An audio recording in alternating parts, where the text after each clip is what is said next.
Me llamo Caden Sinclair Eastman. Sí, somos esos Sinclair. Hay quien nos considera realeza estadounidense.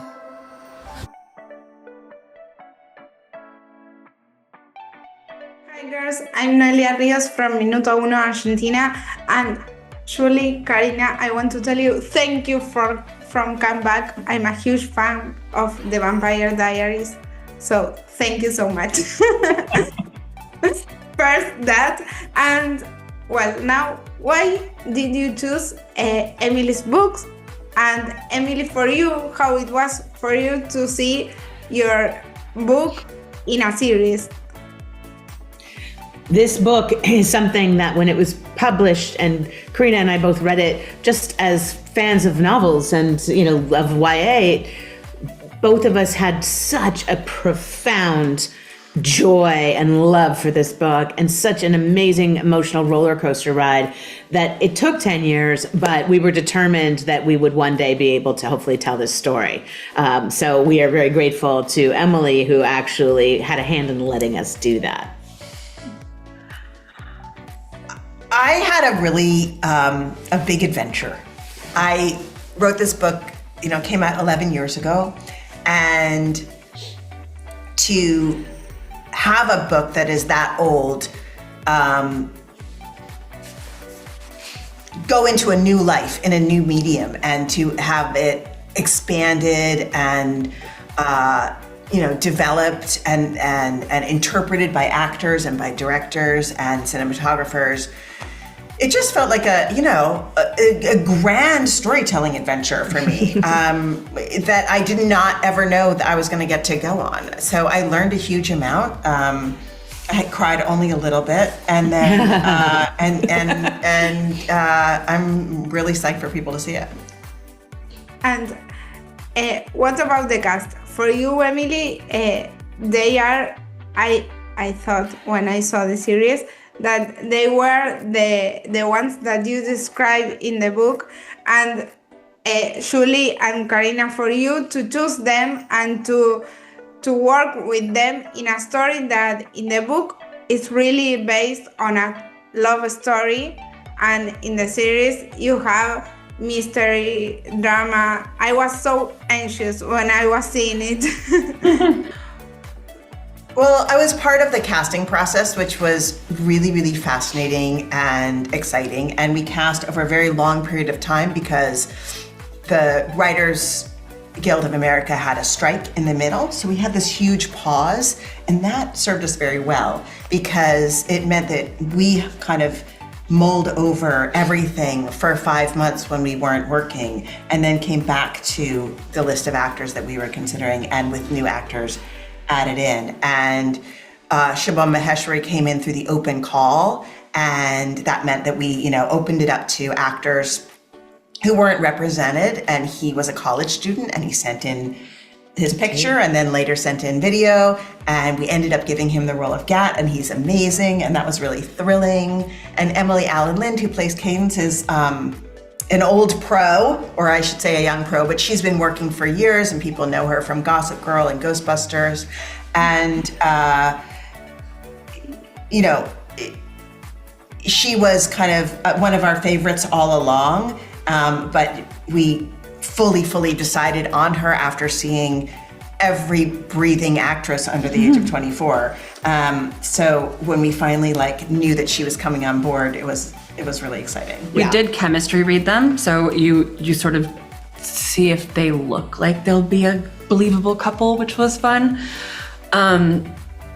Sorry, I forgot the second part of your question, which was smart. I also forgot. I got lost in Emily's story. Yes. Yeah, I was wondering if for you it was difficult to cast actors that were also described in the book, or how you producers and writers work on that. I personally like to have a lot of conversations with actors. So once we sort of were narrowing people down, we started talking to them a lot. Like, you know, I think Mamie's audition for Carrie was magical, but the little conversations we had before and after her audition made us fall in love with her. Little things like that help. Julie and I have both worked with Candace King before, so, you know, any opportunity to bring her in was a joy.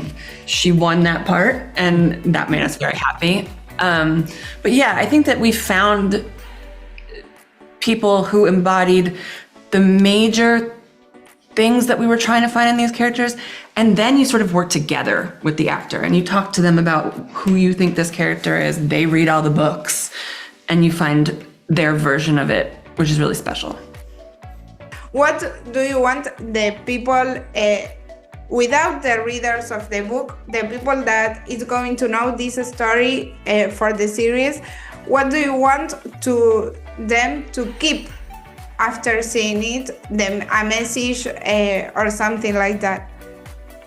Big feelings. Yeah, we want people to really go on an emotional roller coaster ride with us, but we also want them to walk away thinking not just about how fun it was to live for a summer on a private island, or how dreamy it was to see these two young people fall in love for the first time, or how great that lobster salad looked, but also to really ask themselves the good, hard questions about complicity and accountability and consequences when it comes to the mistakes that sometimes our parents, and us included, can make in an ever-changing world where we're supposed to be looking out for each other and not turning against each other. So there's a lot of great, really strong adult themes in there that should get people thinking, in addition to all of the good, fun, aspirational, like, wouldn't it be fun to have a boat with your best friends and the boy that you're falling in love with, when, you know, and the sun frolicking on the beach. I also hope that people who watch the show first then go back and read the book, because there's stuff in the book that isn't in the show that's magical, and there's stuff in the show that isn't in the book. And so I think that you get the whole experience if you do both. I don't think it matters which one you do first. But if you do read the book first and anybody asks you how it ends, lie. That's true. Thank you so much. And to finish, can you please tell me in 1 minute what is where We Were Liars about? Liars is a love story and a story of summer friendship that is set on a private island. And then a year later, I messed it up. you were talking about how hard it is to say this, but she does it best in words. Yeah. Amnesia, cute dogs, first love, migraines, Best Percocet friends. addiction, best Money. friends, money, tragedy. Dogs. Sisters. I said dogs. You said cute dogs, that's right. Thank you so much and congrats. Thank you.